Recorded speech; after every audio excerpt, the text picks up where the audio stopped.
اب جو ظلم کی انتہا ہو گئی ہے، اب ہم مقابلہ کریں گے، اب ہم نکلیں گے اور انشاءاللہ جس طرح آپ نے کسانوں کے جنازے نکلے ہیں، انشاءاللہ سیاست میں آپ لوگوں کا جنازہ نکالیں اور اس ظلم کے خلاف ایسی طاقت کے ساتھ باہر نکلیں گے۔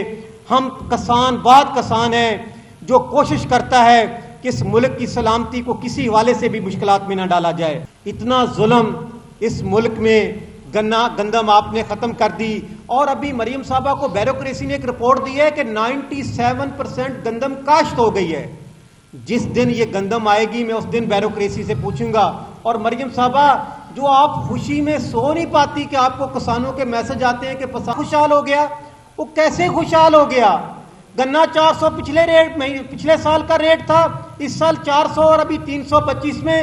کل رحیم یار خان میں کسانوں پہ تشدد ہوا ہے، چنیوٹ میں ہوا ہے، فیصل آباد میں ہوا ہے، جھنگ میں، کیونکہ انتظامیہ ان کے ساتھ ملی ہوئی ہے۔ ہم تو لاوارث ہو گئے ہیں۔ آج آپ کے سامنے، میڈیا کے سامنے، پچھلے سال ہمیں گندم مار دی۔ ہماری زمینداروں کے یہی بیٹے ہوتے ہیں، زمین ہماری ماں ہوتی ہے، فصلیں ہماری بیٹے اولاد ہوتے ہیں۔ گندم کا پچھلے سال جنازہ تھا، اور آج اس پریس کلب لاہور کے سامنے گنے کا جنازہ جو دوسرا بیٹا مارا تھا اس کا جنازہ آج ہم نے ادا کیا ہے۔ اب ہم سے جنازے نہیں اٹھیں گے۔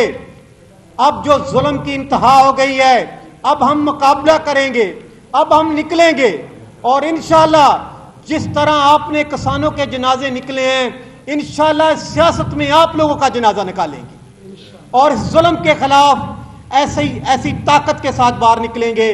ہم کسان ہیں جو کوشش کرتا ہے کہ اس ملک کی سلامتی کو کسی حوالے سے بھی مشکلات میں نہ ڈالا جائے، کیونکہ بارڈروں پہ کسانوں کے بیٹے شہید ہو کر آ رہے ہیں۔ جتنی شہادتیں ہیں آپ چیک کریں، ہمارے گاؤں کے باہر لکھا ہوتا ہے حوالدار محمد طفیل شہید کا گاؤں، یہ صوبے دار کا گاؤں۔ ہر گاؤں میں ہماری جنازے آ رہے ہیں، ہم وہ جنازے اٹھا رہے ہیں، اپنی فصلوں کے جنازے اٹھا رہے ہیں۔ لیکن گورنمنٹ بجائے بیوروکریسی، مریم صاحبہ آپ کو زراعت کا نہیں پتا تو کچھ زراعت کے مشیر سے ہی رکھ لو، اور کسی سے پوچھ تو لو کہ کسان مافیا نہیں ہوتے، یہ بیوروکریسی مافیا ہے۔ اور اس دور میں میں یہ نہیں کہتا کہ گورنمنٹ کے ایم پی اے، خدا کی قسم ڈی سی او کے دفتر میں کسی سٹنگ گورنمنٹ کا ایم پی اور منسٹر کی طاقت نہیں بیوروکریسی کو ہاتھ لگا دے۔ بیوروکریسی بے لگام ہو چکی ہے، وہ اپنی مرضی سے کرپشن کے بازار کھل گئے ہیں۔ شوگر مل کا مال کا ان کو تو کرپشن کی بڑی ضرورت ہی نہیں۔ ایک ڈی سی کے جس کی 2 شوگر ملے ہیں، وہ کہتا ہے اتنا پیسہ آپ کو دیا، ہم کٹوتی کریں گے، ہم کسانوں کو ماریں گے، لیکن آپ نے اف تک نہیں کرنی۔ اسی طرح کا ظلم ہے۔ میں کہتا ہوں یہ ظلم کتنے دن کرو گے؟ اگر کسان جاگ رہا ہے، جاگ گیا ہے، اس ظلم کا بدلہ لیں گے جو ہمارے ساتھ ظلم ہوا۔ ابھی دیکھیں زرعی ٹیکس لگایا، ٹیکس کس چیز کا ہے؟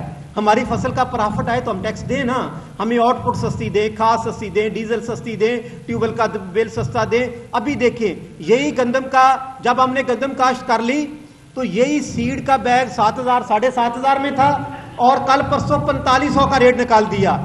یہی جب ہم نے گندم کاشت کر لی، ٹائم گزر گیا، اس وقت مریم صاحب نے کہا کہ آپ کو 4500 روپے کا سیڈ کا بیگ دے رہے ہیں۔ یعنی ہر طرف بیوروکریسی، کرپشن کا۔ ابھی رمضان انہوں نے دیا تھا کہ رمضان میں ہم غریبوں کو سستا آٹا دیں گے۔ میں حلف اٹھا کے کہتا ہوں کہ ایسے بھی ڈی سی ہیں جنہوں نے مکئی کا آٹا اس گنے کی آٹے میں شامل کر کے غریبوں کو دیا۔ میں کہتا ہوں کوئی پوچھنے والا نہیں۔ پنجاب گورنمنٹ آنکھیں بند کر کے بیٹھی ہے۔ مریم صاحبہ ہماری آپ سے کیا لڑائی ہے؟ ہاں آپ ہمیں کہتی ہو کہ جی آپ کسان، یہ جو مافیا ہے، یہ جو دہشت گرد ہے، ہمارے خلاف باتیں کرتے ہیں۔ خدا کی قسم ہم کسی پارٹی کو نہیں کر رہے، ہم صرف جو ہمارے ساتھ ظلم ہوتے ہیں وہ بتاتے ہیں اور وہ آپ کو برے لگ جاتے ہیں۔ میں تمام میڈیا کا شکریہ ادا کرتا ہوں، لیٹ ہونے کی بھی معذرت، لیکن اب ہم منیر شاہین صاحب، تمام جماعتیں، رانا صاحب، ہماری تمام کسان تنظیمیں جو سینئر کسان تنظیمیں جنہوں نے چلائی، جنہوں نے بنائی، ممتاز صاحب، سمیر یار صاحب، سارے دوست، رانا صاحب، سارے آستہ آستہ ہم تنظیمیں بھی اکٹھی ہو رہی ہیں اور ایک آل پارٹی کانفرنس بلا رہے ہیں۔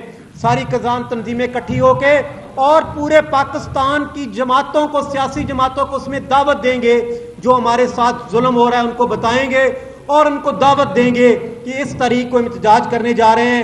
تمام سیاسی اور مذہبی جماعتوں سے اپیل کرتے ہیں کہ ہمارے ظلم کے ساتھ اور ہمارے احتجاج میں شامل ہیں۔ بہت شکریہ۔